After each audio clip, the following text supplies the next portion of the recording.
cuek-cuek aja lah. Oh syalalala. Ini lagu santai bukan aku lebay, happy di pantai.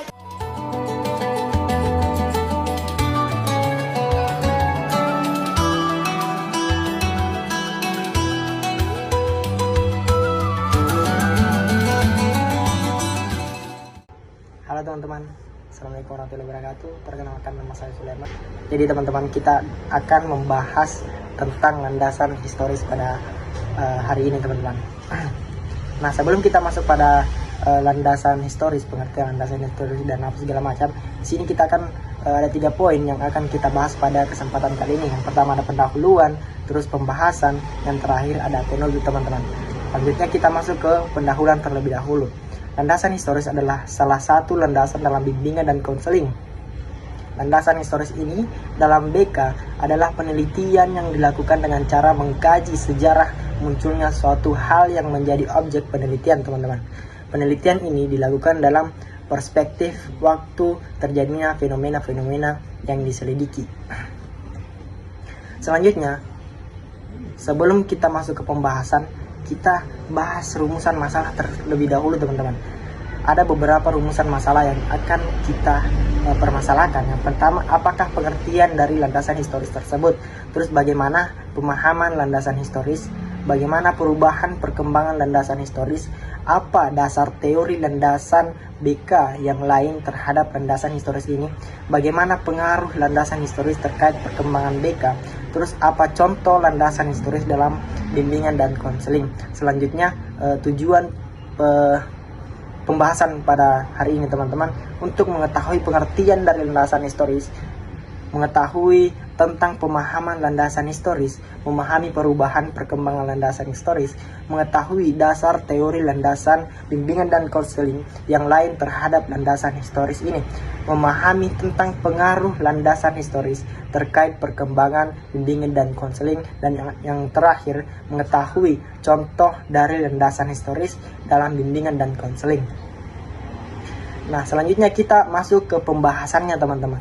Apa sih pengertian dari landasan historis itu? Landasan historis merujuk pada konteks sejarah yang menjadi dasar atau fondasi bagi pemahaman, perkembangan, atau analisis suatu konsep, ide, institusi, atau fenomena sosial tertentu. Terus ada beberapa poin di dalamnya. Yang pertama itu temporal context, terus ke causal relationship, terus continuity and change, terus multidimensional analisis dan multidimensional analisis teman-teman. Selanjutnya pemahaman landasan historis. Yang pertama kontekstualisasi, terus kausalitas dan konsekuensi teman-teman, terus kontinuitas dan perubahan, perspektif multiple, terus relevansi kontemporer, terus metodologi historis. Perubahan perkembangan landasan historis.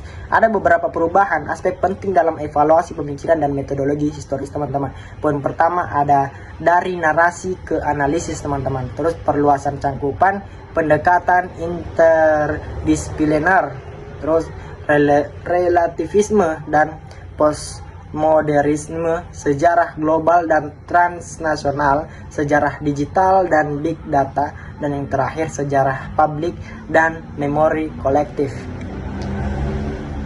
Dasar teori landasan bimbingan dan konseling yang lain terhadap landasan historis ini teman-teman. Yang pertama ada landasan filosofis, landasan psikologis, landasan sosial budaya, landasan ilmiah dan teknologis, landasan pedagogis, landasan religius, dan landasan yuridis formal. Terus ada pengaruh landasan historis ini terkait perkembangan BK teman-teman. Yang pertama awal mula bimbingan dan konseling. Yang pertama itu ada revolusi industri dan gerakan reformasi sosial, perang dunia dan perkembangan psikometri, era pasca perang dan ekspansi BK, globalisasi dan internasionalisasi BK, evidence based practice and akuntabilitas. Terus yang terakhir ada krisis kesehatan mental dan perang bimbingan dan konseling. Contoh landasan historis dalam BK teman-teman.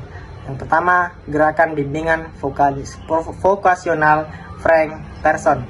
Terus teori psikoanalisis oleh Sigmund Freud, gerakan kesehatan mental oleh Clifford Betts, teori brain-centered oleh Carl Rogers. Terus National Defense Education pada tahun 1958. Terus gerakan hak sipil pada tahun 1960-an. Terus American with Disabilities pada tahun 1990. Dan yang terakhir ada perkembangan internet dan konseling online. Nah, itulah tadi beberapa pembahasan yang kita bahas pada landasan historis pada hari ini, teman-teman. Sebelum saya tutup, izinkan saya membacakan kesimpulan pada pembahasan landasan historis, teman-teman. Kesimpulan dari landasan historis bimbingan dan konseling menunjukkan bahwa sejarah dan perkembangan praktik ini sangat penting untuk memahami konteks dan evolusi layanan bimbingan dan konseling. Landasan historis menjelaskan bagaimana bimbingan dan konseling muncul sebagai respon terhadap kebutuhan individu dalam menghadapi tentang akademis, emosional, dan sosial. Pada abad ke-19, bimbingan dan konseling mulai diterapkan untuk membantu siswa mengatasi masalah dan terus berkembang hingga saat ini dengan berbagai pendekatan dan teori, teman-teman. Periode setelah Perang Dunia II menjadi titik penting ketika praktik ini diperluas untuk mencangkup masalah emosional yang lebih kompleks. Dengan memahami landasan historis ini, para praktis dapat merelevasikan perkembangan bimbingan dan konseling untuk meningkatkan kualitas pelayanan di masa depan, menjadikannya lebih relevan dan efektif dalam memenuhi kebutuhan siswa. Nah, teman-teman, itulah tadi pembahasan kita tentang landasan historis ini, teman-teman. Jadi mungkin itu saja dari saya, teman-teman. Salah dan kurangnya mohon dimaafkan. Saya tutup dengan ucapan wabillahi taufiq wal hidayah. Assalamualaikum warahmatullahi wabarakatuh.